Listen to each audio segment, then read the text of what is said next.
Alors, de fois, nous avons pris dans notre tête des habitudes qui sont juste une forme de religion chrétienne, mais qui n'ont absolument rien à voir avec Dieu.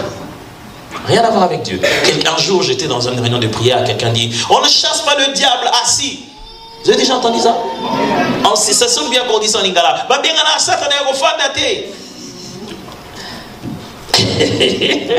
Je voudrais juste vous dire qu'on chasse le diable même endormi. Alors du coup, quand il fait sa prière d'autorité et qu'il n'est pas debout, il sent que ce n'est pas puissant. Et surtout s'il ne gronde pas. Au nom de Jésus! Alors, quand vous avez un grand mélange de certaines choses dans la tête, ce sont elles qui se battent avec vous. Quand vous n'arrivez pas à les faire, vous savez, parce que c'est une religion, ça ne peut pas rester permanent. Au bout d'un moment, ça va se bloquer. Et quand ça se bloque, votre vie de prière retombe encore. Et vous rentrez encore, reprendre à zéro, jusqu'à ce que ça se bloque. Et votre vie de prière retombe encore.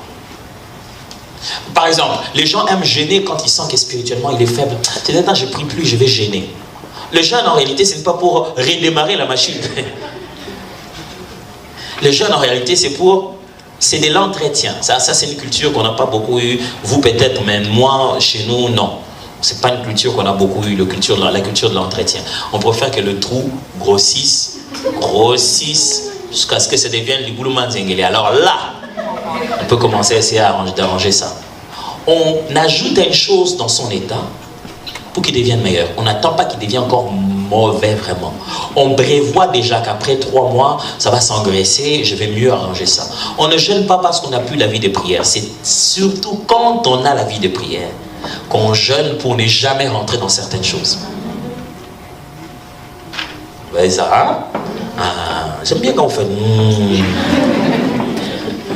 Alors, tout ce qui est dans votre religiosité vous empêche de vivre votre vie chrétienne. Vous devez rester dans la simplicité de la parole, dans ce que la Bible dit vraiment. Pas dans ce qui s'est ajouté après. On prie avec les gens, on dit, mais pourquoi toi quand tu veux prier, tu commences directement par la langue? Je devais attendre quand? Il dit, il faut attendre un peu que la prière chauffe. Mais je ne sais pas cette histoire de température de prière, où est-ce que vous avez eu ça? Il faut que la prière chauffe, alors le parlant langue va venir. Il vient d'où? Comment vous faites pour parler lingala? Vous attendez que quoi chauffe?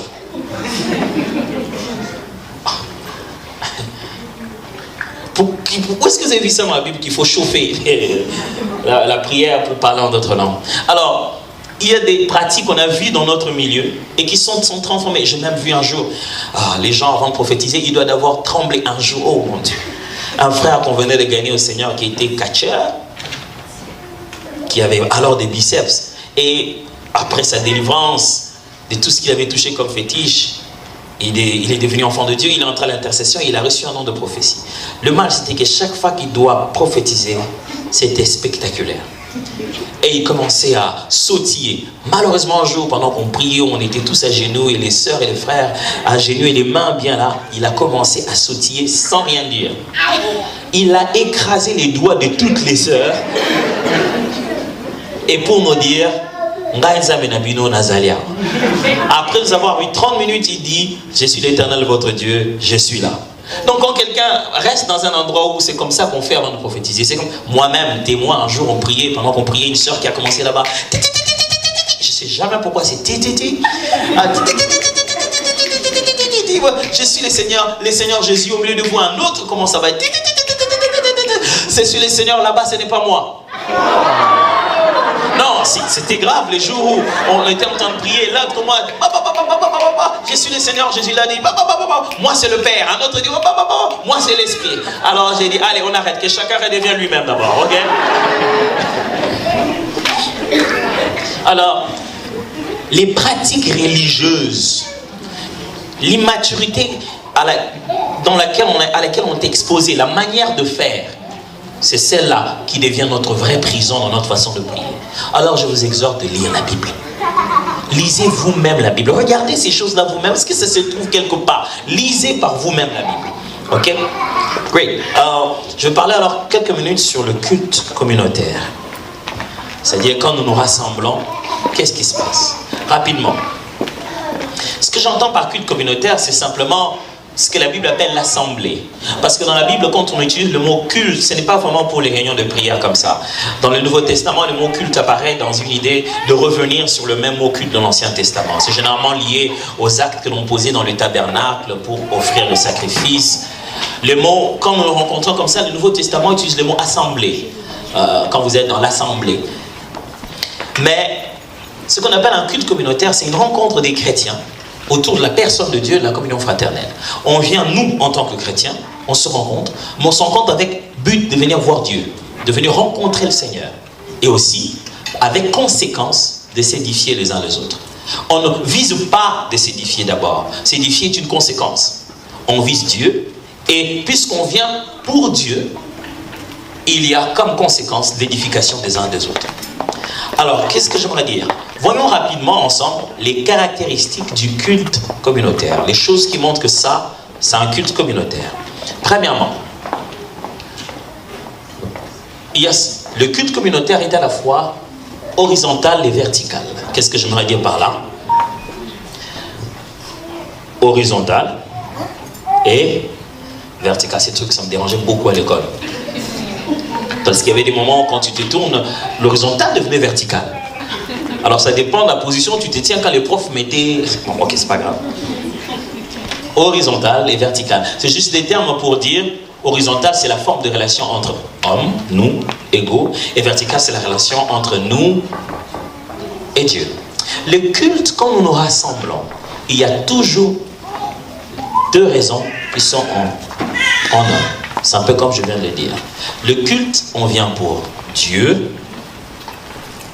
et ça a comme conséquence l'édification des uns et des autres. Frères et sœurs, ne venez pas à l'église en disant « Quand on a fini, moi je suis parti. Hein.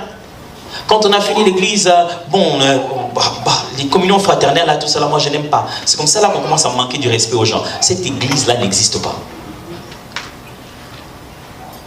L'église où vous venez, vous priez, vous rentrez. Non, non. Non, ça n'existe pas. Même à Walmart, même à TJ Maxx, on vous demande de donner votre numéro de téléphone pour vous enregistrer. Et vous venez dans les choses de Dieu, vous ne voulez pas vous engager. Ça n'a pas de sens.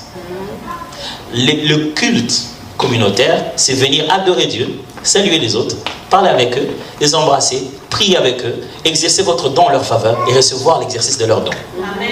On ne dit pas « je suis chrétien simple ». Il n'y a pas de chrétiens composés, ni de chrétiens surcomposés. Il n'y a pas « je ne suis que… » On ne vient pas à l'église en disant « moi je viens de temps en temps à l'église ». Ça, ce n'est pas l'église. L'église, c'est un endroit où on vient, on se prosterne pour adorer Dieu et on exerce les dons pour s'édifier les uns les autres. Ce qu'on appelle, je vais le dire tout à l'heure, s'embrasser, toucher, se saluer, ça fait partie du culte. Mais simplement, puisqu'on ne peut pas le faire dans le culte, on le fait comme une étape après. La communion fraternelle est une étape du culte. Yeah, that's crazy. Moi, dès qu'on finit, moi je prends mes enfants, on part.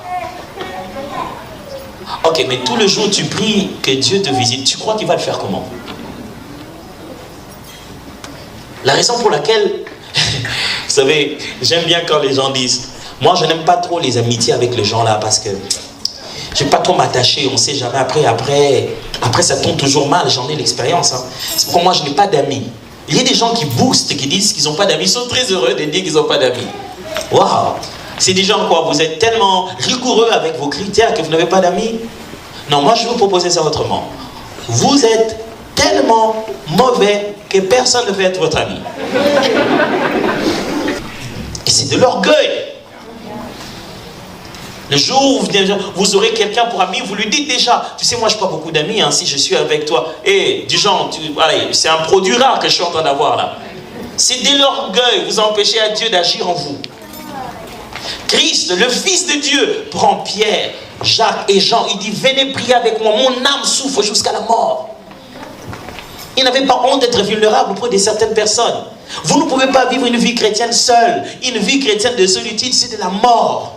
Jésus n'est pas venu juste pour conduire une brebis, il est venu conduire un troupeau. C'est pourquoi il va chercher la brebis qui est en dehors pour la ramener dans un troupeau.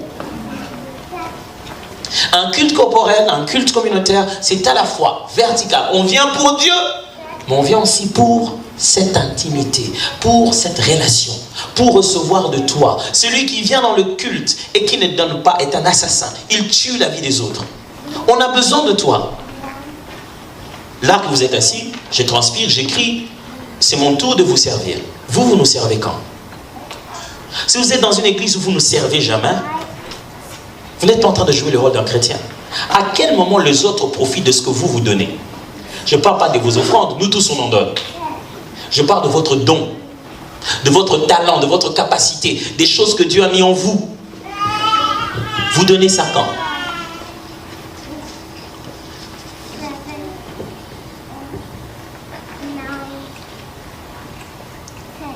Ici d'ailleurs, merci Seigneur, chez nous c'est quand quelqu'un entre, il regarde comment il est habillé, il regarde d'abord la chaise en plastique, si c'est bien les poussiétés. Pourquoi pas poussière, bateau, pédé. On se demande bien qui était censé poussiéter ça.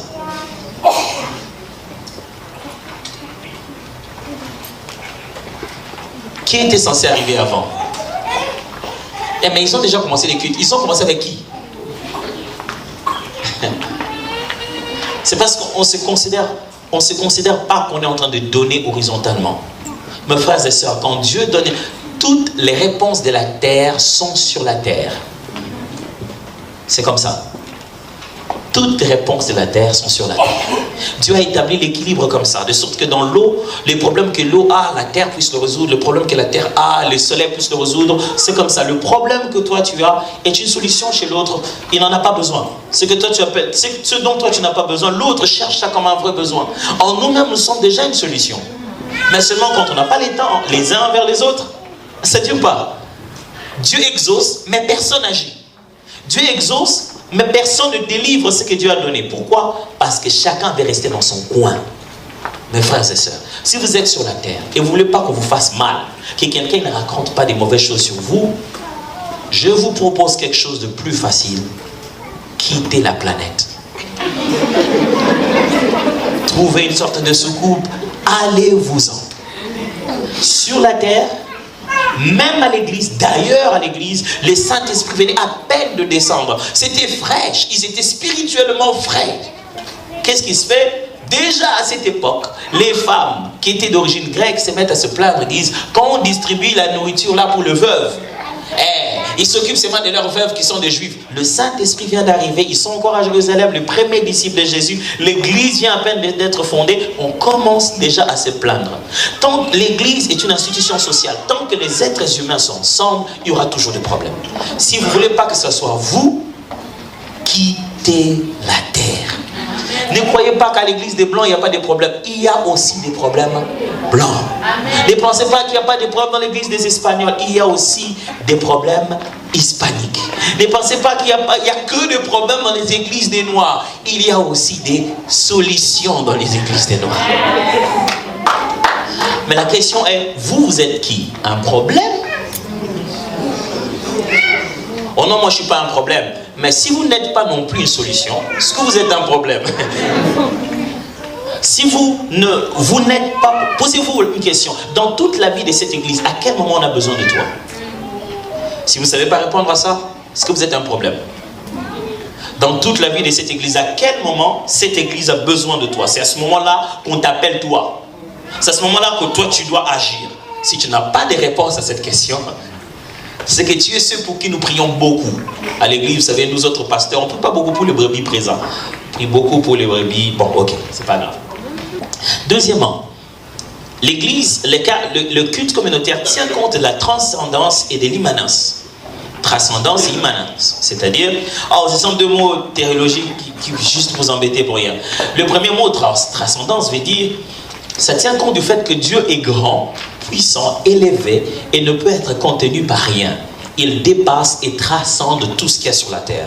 C'est un roi puissant qui est digne d'honneur et de respect.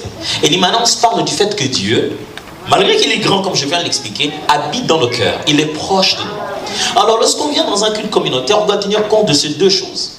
On est dans la maison du roi des rois. Vous n'allez pas voir le président Barack Obama, oh maintenant c'est l'autre qui trompe, comment il s'appelle? Donald Trump.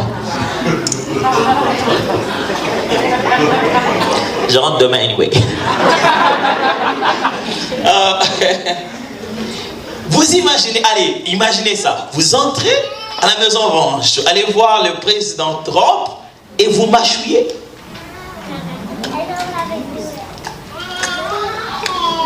Yeah, sir. Vous êtes sûr? Un jour, on a chassé un homme d'affaires américain, un milliardaire qui était allé au Nigeria. Parce que dans la culture nigérienne, vous ne pouvez pas mettre la jambe sur celle-ci jusqu'au point de faire voir vos semelles. Alors qu'il était là, il parlait avec le président et tout. La première fois, on est venu lui dire, Sir, take your feet down. Ah, yeah, il a oublié.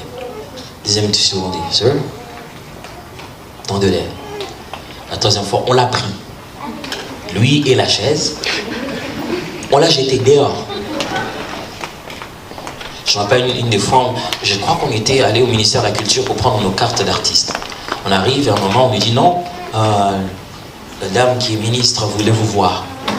On dit ok, on s'approche. Il y avait un de nous qui avait une culotte. On était en relax, on dit non, vous n'êtes pas en tenue de ville, vous ne pouvez pas aller. Je suis finalement allé seul. Parce qu'il semble qu'il est pasteur et ils n'ont pas droit des culottes. Et on n'est pas entré. Pourquoi? Parce qu'il faut respecter le protocole.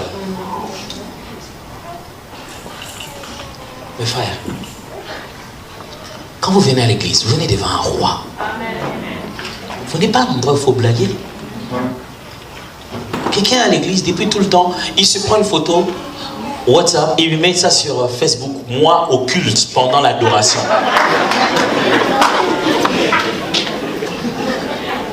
Tu fais ça comment?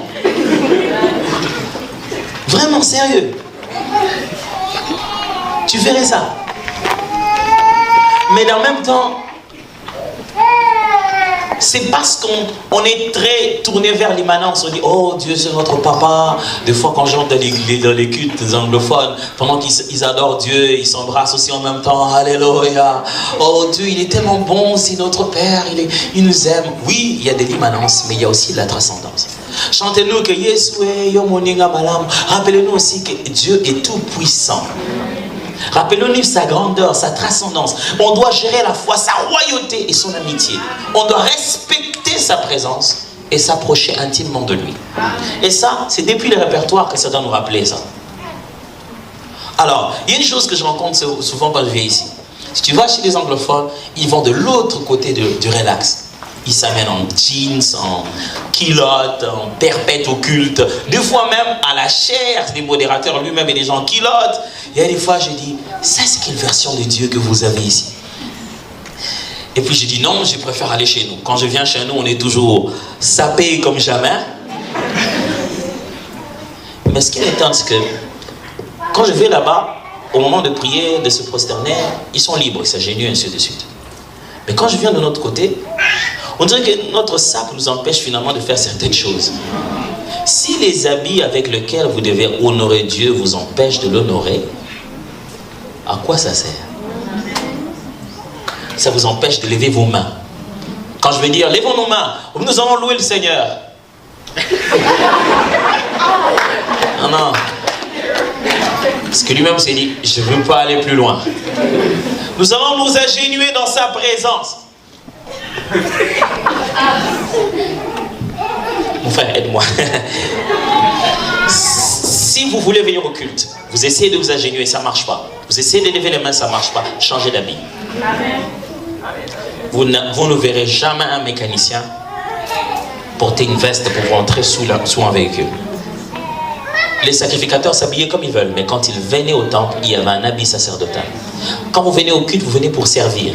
Est-ce que vous êtes prêts à servir? Sachez que quelle que soit la manière dont vous êtes super sapé, quand on va dire prosternez-vous, si cet habit vous empêche de vous prosterner, ne l'amenez plus jamais à l'église. Si vous avez amené le plus beau de vos habits, sachez que quand on va dire on adore, ça doit se baisser. Alors, sachez surtout que ce n'est pas quand on va dire, mais que vous devez avoir votre propre réflexe de vous prosterner. Du coup, il y a des gens qui font 365 jours à l'église, qui ne lèvent jamais la main, qui s'agenouillent jamais. Si on ne dit pas à la chair, Et s'il n'est pas très convaincu, ça ne lui arrivera pas. Pourquoi? Il est sapé comme jamais. Ici, quand on vient dans la maison du Seigneur, soyez sapés pour lui. C'est-à-dire, si vous l'honorez, vous devez réduire ça aux cendres s'il le faut, au moment où il en a le plus besoin. Troisièmement, participatif. Le culte communautaire, quand on vient ensemble, on n'assiste pas au culte. On participe au culte. On assiste à un spectacle. On assiste à une déclamation poétique. On assiste à un concert. On assiste à une graduation. On n'assiste pas au culte. On participe au culte. Quand on assiste, on vient pour voir les spectacles qui se déroulent devant. On est en train d'être nourri. Ce qui se fait, c'est ce pourquoi j'ai payé. Je veux qu'il le fasse jusqu'à ce que je me sente bien. Mais quand on vient à l'église, c'est à Dieu qu'on fait du bien. Il n'y a qu'une seule personne qui assiste au culte. C'est celui pour qui on fait le culte. Et on ne fait pas le culte pour toi. On fait le culte pour Dieu. Vous connaissez cette phrase où quelqu'un sort à l'église en disant « Ah, la louange aujourd'hui, c'était même pas bien. » C'était même pas bien, pourquoi? Attends, ça m'étonne que j'ai préparé une nourriture que j'ai mis sur la table, j'ai dit que ce n'est pas pour toi, c'est pour papa. J'entre 10 minutes après, tu me dis, mais il n'y a même pas de sel dans ce repas. C'est que tu as mangé. Tu dis qu'on est en train d'adorer Dieu, et toi tu dis que l'adoration n'est pas bien. Tu as commencé à... À quel moment c'était toi qu'on adorait?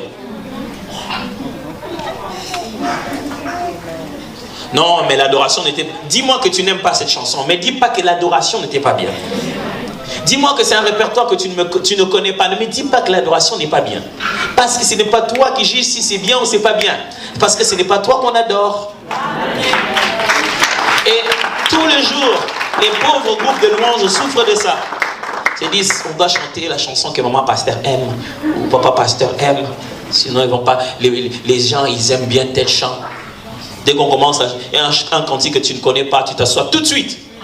Ça, je ne connais pas. Mais on met les lyriques pour que tu apprennes. Vous imaginez quel est notre travail de conduire l'adoration?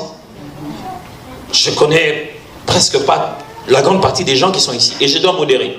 Comment je saurais que cette chanson-là, vous la connaissez? Comment je vais vraiment savoir, papa qui a fait ça?